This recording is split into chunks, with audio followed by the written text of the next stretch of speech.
ሐማስ ታጋቾችን በሚለቅበት ጊዜ የሚያዘጋጀውን የመድረክ ትዕይንቶች የማያቆም ከሆነ እስራኤል ከቅዳሜ የእስረኞችና ታጋቾች ልውውጥ በኋላ ፍልስጤማውያን እስረኞችን የምትለቅበትን ጊዜ ማራዘሟን አስታውቃ ነበር። እስራኤልና ሐማስ 4 የታጋቾች አስክሬን በመቶዎች በሚቆጠሩ ፍልስጤማውያን እስረኞች ለመለወጥ ስምምነት ላይ መድረሳቸው ተነግሯል። ከአንድ ወር በፊት የተጀመረውና በርካታ መሰናክሎች የተጋፈጠው የጋዛ የተኩስ አቁም ስምምነት በተለያዩ ዘርፎች በሺዎች የሚቆጠሩ ፍልስጤማውያን እስረኞችና በሐማስ ስር የሚገኙ ታጋቾች እንዲለቀቁ ምክንያት ሆኗል። ቴል አቪቭ በዚህ ሳምንት እንደምትለቃቸው የሚጠበቁት 23 ህጻናትና አንዲት ሴት ጨምሮ 620 ፍልስጤማውያን እስረኞች የመፍቻ ጊዜ ያዘገየችው ታጋቾች በሚለቀቁበት ጊዜ ሐማስ የሚያዘጋጀውን መድረኮች የዜጎችን ክብር የሚነኩ ናቸው በሚል ነበር። በቀጣይ ታጋቾች በሚለቀቁበት ጊዜ መሰል የመድረክ ላይ ፕሮግራሞች እንዳይኖሩ፣ ይህ የማይሆን ከሆነ ስምምነቱ አደጋ ላይ ሊወድቅ እንደሚችል አስጠንቅቃለች። ባለፈው ወር የተጀመረው የተኩስ አቁም ስምምነት የመጀመሪያ ምዕራፍ በህይወት የሚገኙ የመጀመሪያ ዙር 6 ታጋቾች ቅዳሜ ዕለት በሁለት ህዝባዊ ስነ ስርዓት መለቀቃቸው ይታወሳል። ሐማስ በበኩሉ እስራኤል በዚህ ሳምንት እንደምትለቃቸው የሚጠብቁት ፍልስጤማውያን እስረኞች ካልፈታች የሁለተኛው ምዕራፍ የተኩስ አቁም ድርድር የማይታሰብ ነው ብሏል። ሁለቱ ወገኖች በግብጽ አደራዳሪነት በተደረሰው ስምምነት 620 እስረኞችን በ4 እስራኤላውያን ታጋቾች አስክሬን ዛሬ ምሽት ለመለዋወጥ ወስነዋል። ሐማስ በአሁኑ ወቅት 63 ታጋቾችን ይዞ የሚገኝ ሲሆን ከእነዚህ ውስጥ 32ቱ ህይወታቸው አልፏል ተብሎ ይታመናል። በእስራኤልና በሐማስ መካከል የተደረሰው የ42 ቀናት የተኩስ አቁም ለማራዘም ስምምነት እስካልተደረገ ድረስ በዚህ ሳምንት መጨረሻ ያበቃል። ሁለቱ ወገኖች ጦርነቱን በዘላቂነት ለማቆም በየካቲት ወር መጀመሪያ ላይ ውይይት እንደሚጀምሩ ታስቦ የነበረ ቢሆንም ውይይቱ ገና አልተጀመረም። ትዳር ያልመሰረቱ ሰራተኞች እንዲያገቡ ቀነ ገደብ ያስቀመጠው የቻይና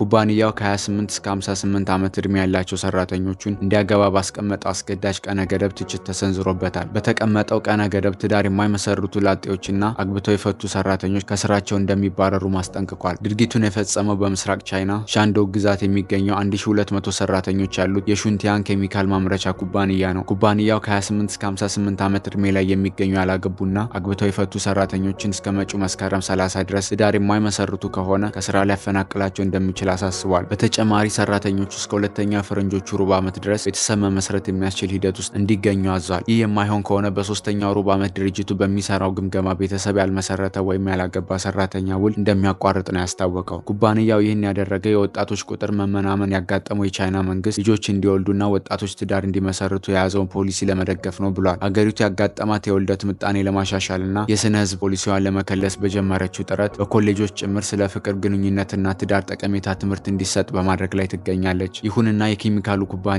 ሰራተኞቹን በአስገዳጅ ሁኔታ ወደ ትዳር እንዲገቡ ያወጣው አዲስ መመሪያ ከፍተኛ ትችትና ተቃውሞ አስከትሎበታል። ከፍተኛ ቁጥር ህዝብ ባለቤት በሆነችው ቻይና የጡረታ መውጫ ዕድሜ ለማራዘም መንግስት በእንቅስቃሴ ላይ በሚገኝበት ሁኔታ ወጣቶች ስራ አግኝተው ትዳር ለመመስረት ሁኔታዎች ፈታኝ በመሆናቸው በቻይና ማህበራዊ ትስስር ገጾች ላይ ዜጎች ሀሳባቸውን አንጸባርቀዋል። የአካባቢው የሰው ኃይልና የማህበራዊ ጥበቃ ቢሮ ኃላፊዎች የኬሚካል ኩባንያውን በየካቲት 13 ከጎበኙ በኋላ መመሪያው የቻይና የሰራተኞችን ህግ የሚጥስ መሆኑን በመጠቆም እንዲሻር ማድረጋቸውን ስካይ ኒውስ ዘግቧል። የቅርብ ጊዜ የመንግስት መረጃ እንደሚያሳየው በቻይና ውስጥ የአዲስ ተጋቢዎች ቁጥር ባለፈው ዓመት በ1/5 ቀንሷል። ከጥር 2022 ጀምሮ እስከ ታህሳስ 2024 ድረስ በተለያዩ ዘርፎች ዩክሬን በ100 ቢሊዮን ዶላሮች ድጋፍ አግኝታለች። አሜሪካ በወታደራዊ በሰብአዊና በገንዘብ ከፍተኛ ድጋፍ በማድረጓ ቀዳሚ ናት። ምዕራባውያንና ሌሎች ሀገራት የዩክሬንና የሩሲያ ጦርነት በ2022 ከተጀመረ አንስቶ ከዩክሬን ጎን በመሰለፍ በሰብአዊ በወታደራዊና በገንዘብ ድጋፍ ከፍተኛ መጠን ያለው ገንዘብ ፈሰስ አድርገዋል። ዩክሬን የሩሲያ ውጊያ ለመከላከል ከተለያዩ ሀገራትና ድርጅቶች ከ280